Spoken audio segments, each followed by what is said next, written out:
jumping on to do a little bit of a project share. This is an album that I made for a friend. She's having her second baby girl. She's due in December. We've been co-workers for the last couple of years, about 3 years. And we both have daughters. She had a daughter already, and I have a daughter. They're about the same age. So when she was pregnant with her second girl, told me she was pregnant with her second girl, I knew I wanted to make her something special. And so I found, let me see what collection this is.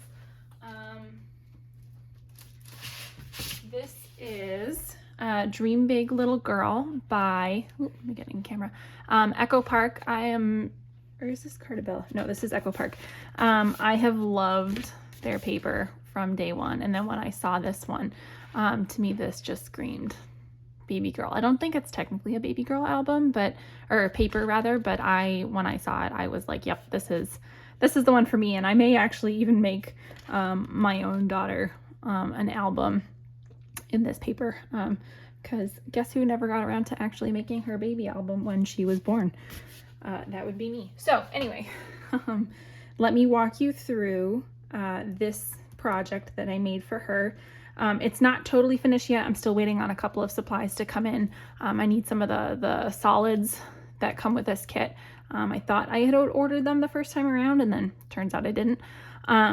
So there's some pieces you'll see that are kind of missing those solid colors, but the top, it's actually a pretty thick album. Let me grab my ruler. So the cover is 8 by 8. And then the spine, it's about 1.5 inches, a little over 1.5 inches. I had gotten this tutorial from Tiffany at Let's Get Scrappy, and then I kind of modified it a little bit to fit what I wanted in the album, but then also kind of what the paper in this particular collection kit, how I thought that it met the character of the paper. So on the front, I've got this panel. I tried, you can see it's like, let me kind of shake some of this down. The glitter that I put inside this shaker panel, it was supposed to move freely inside of this, but the acetate is so staticky that now all of the glitter is just stuck to the top of the acetate. And I can't get it down. The heavier glitter kind of settles to the bottom, but then this kind of really pretty pinky color just sticks to the kind of exterior side of the acetate, and I can't get it down. So we're gonna leave it. I keep tapping it to see if I can get it to settle, and little by little it does. I think it might be losing some of the staticky quality, but for right now it's still stuck there. So I added some flowers around the outside, and then I added a little tag behind the frame using some of the scraps that I had left. It just says Dream Big Little Girl on the front, and then on the back is just some extra paper, and I used some seam binding to put in the little eyelet here, and that just tucks behind. When you open it up, this is already a pretty full album, so once you get pictures in here, it's definitely gonna kind of puff up a bit. So when you open it, this is what it looks like. This has got a magnetized closure, and then inside, I'll take these out so I can kind of get these closed. I usually put in, if I'm giving this as a gift, an album as a gift, I usually put the ephemera and then the frames and tags inside one of the pockets, just so that the person who's receiving this can kind of decorate it and place their photos how they want to. I know when I'm making these, like for my daughter, other family and friends, things like that, like I don't always like the ephemera or the little phrases. And so I personally am very picky about the ones that I use, and I try to leave this as much of an option for the person who's receiving it as possible. So let me put these over here out of the way so you can see.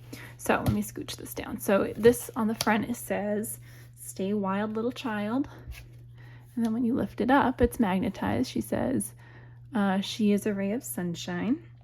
And then inside, I just slipped a couple of photo mats. I rounded off the corners. You can use them as photo mats. You could use them as journaling cards. it's kind of up to you, or it's up to the person who's going to be receiving this. So these just tuck right in here. It's a nice deep pocket. You could definitely fit quite a bit in here. Nice wide gusset, but then I also slipped the ephemera packs in here as well. So when she receives it, she can kind of do with them what she wants. All right, so then on this side, this also magnetizes closed. It's a little magnetized flap. I put photo corners here and I put a cutout inside, but I didn't glue it down. So she can easily remove this and put her own photo in, or she could use this as a journaling spot. She could use this elsewhere. It's up to her. Get that settled in there again without ripping it. But it's kind of up to her how she wants to do it. So this opens up. I have a little journal card in here. Just tied it off with some seam binding. It says, "Hello, sweet girl." And then I placed a little note card in there as well, to kind of give a little bit of a journaling spot. So that ties back up, goes in there. And then these two panels flip out. You have some journaling spots, some spots to put some photos, and then it just magnetizes closed. I also have a page insert in every single page, and I just used some paper piecing. I didn't have any full papers left, and like I said, I'm missing the solids kit. I thought I ordered it, but I guess I didn't. So I just used some of my scraps to build a border and place that on the kind of the outsides of my photo mat and the page insert. So every page has one. I used the same paper on every single one, but then I just alternated how I placed the photo mat in. So the first two pages have this kind of like bumblebee pattern, and then the second page I just flipped it over, and there's this same paper here, this kind of pink flower. So on the other side, this also magnetizes closed. You can see where I forgot to put the magnets underneath the paper, so they're just chilling here on top, but it magnetizes closed. It says, "Follow your dreams, sweet girl," and I matted it in this, let me see if I can get it closer to the camera, in this kind of rose gold color, but then also I wanted to pull in some of this, it's kind of like a caramel color, and then I matted that behind the cut apart, and I put some enamel dots just to kind of pull out some of the stars as well. And then it's got this really cool stripy paper, and I didn't put anything on the back just because it was already getting kind of chunky. So that just slips right in here. It's a nice deep pocket. Magnetizes closed. This is the same thing. Well, it's not quite the same thing. It's the same kind of cut apart. This also magnetizes closed, but it's just a little flap to add some journaling, some notes, things like that. Again, I forgot to put the magnet underneath the paper, but so it goes. We move on. This flips up, some more space to journal, add some photos. Oh, oops, let me move this down.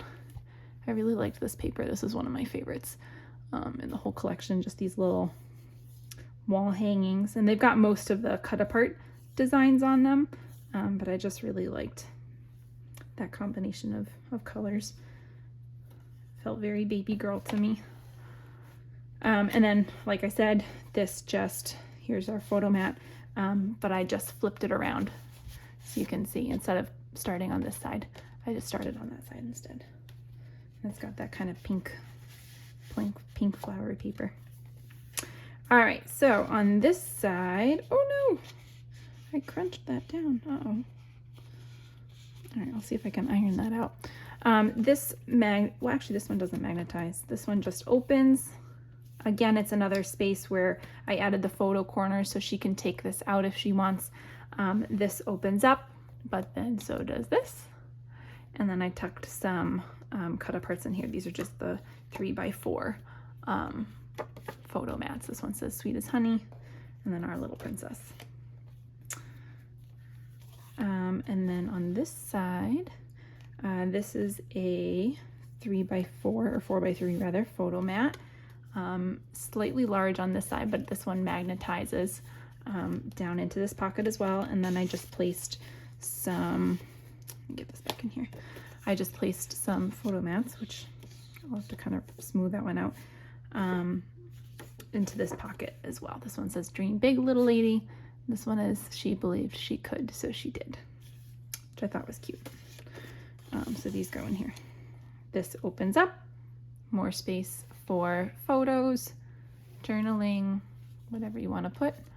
And then again, another photo mat. This one starts on the B side, and then the flowers are on this one.